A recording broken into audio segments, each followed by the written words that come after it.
On a night when the moon turned sick and the stars went dark, the sky above Skull Island tore open. From the wound bled a horror of metal and flesh, a living hive. It did not come with the clamor of war, but with a silent, insidious reign, carrying spores that promised to rewrite creation itself. But this defiled kingdom still had a King Kong, awakened by the screams of his corrupted subjects, met the blight with untamed fury. A creeping poison in his veins whispered of surrender, a cold voice from the stars seeking to claim his strength, his will, and his soul. The king was beginning to fall. Driven by a desperation he had never known, Kong sought the one creature he had always considered a rival.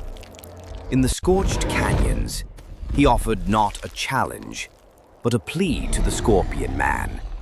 In the face of total annihilation, old territories meant nothing. Survival was the only law.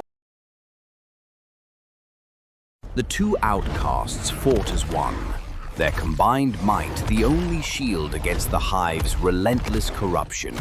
Their path led them to a place where the laws of the world were broken.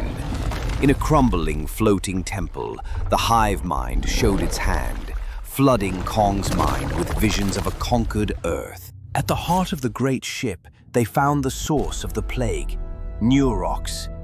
It was not a creature of flesh and bone, but a god of thought and hunger, a vast, alien intelligence floating in a cathedral of its own making.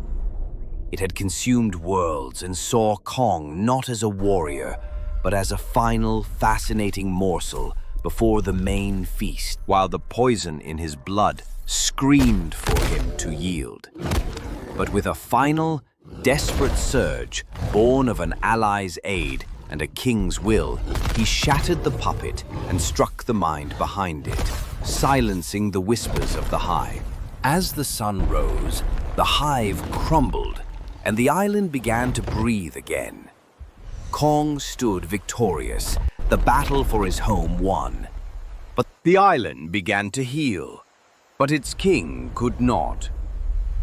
He now stood a lonely vigil, his kingdom no longer bound by a shoreline, but by the horizon itself. A relic of the enemy gave him a parting gift, not a threat, but a map. It showed him where the war would be fought next, and confirmed that his world was much, much bigger than he had ever imagined.